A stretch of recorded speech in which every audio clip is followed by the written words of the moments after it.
Welcome to Math with Ms.Adeoye. Today we're going to talk about analyzing data by putting it in a T-chart and then also putting it on a number line.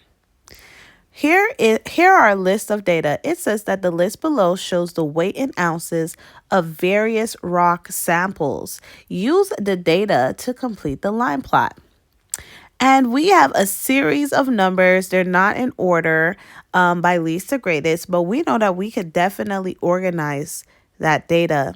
So step one, let's go ahead and make a T-chart just so we can make sure that our work is done correctly. In our T-chart, we are going to have the rock samples on one side and their weights.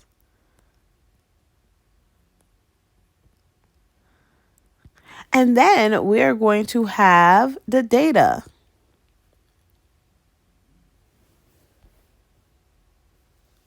Next, as we go through each line plot, starting from the first one, we're going to make sure that we count how many times that weight was noted or that weight was recorded. And we're going to start off with 8 1/4.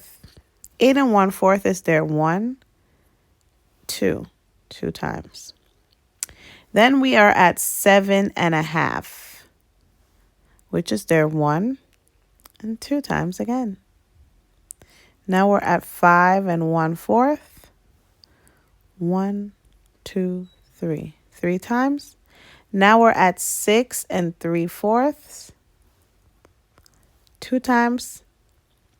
And next, all we have left are sevens. 1, 2, 3, 4, 5. 5 sevens.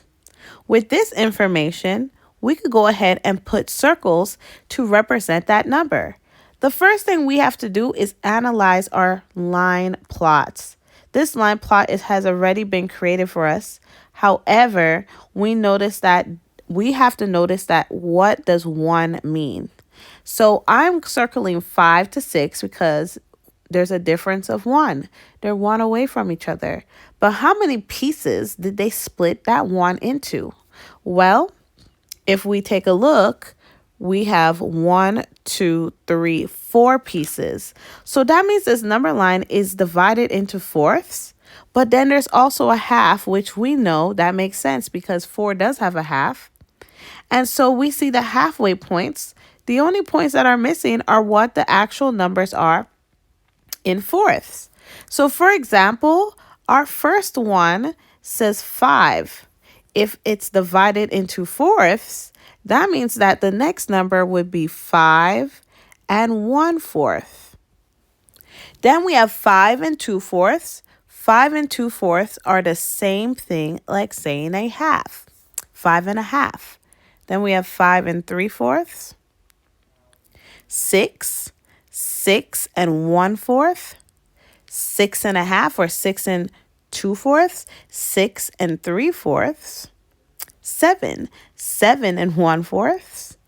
7 1/2 or 7 2/4. 7 2/4. 7 3/4. 8 or 7 4/4. Then we have 8 1/4. 8 1/2. 8 3/4. So the only reason why I wanted to label them is so we could actually see where this data is going. And this is also a quick strategy, especially if you know what the fourth are. I just wanted for this video that I explain each part of this number line because our data has denominators of fourths and halves or a whole.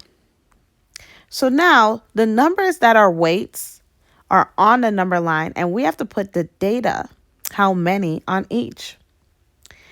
So I see 8 1/4 is there 2 times. So I'm going to find 8 1/4 on my number line. I'm going to put 2 circles above it to represent that data. I'm just going to put a quick check next to it knowing that I've already plotted that. Next, we have 7 1/2 and that's also there 2 times. Then we have 5 1/4, which is there 3 times. 6 3/4, which is there 2 times, and 7, which happens to be there 5 times. 1, 2, 3, 4, 5. And this is what our data looks like. Right now, by looking at this chart, you could tell some information about the rock samples.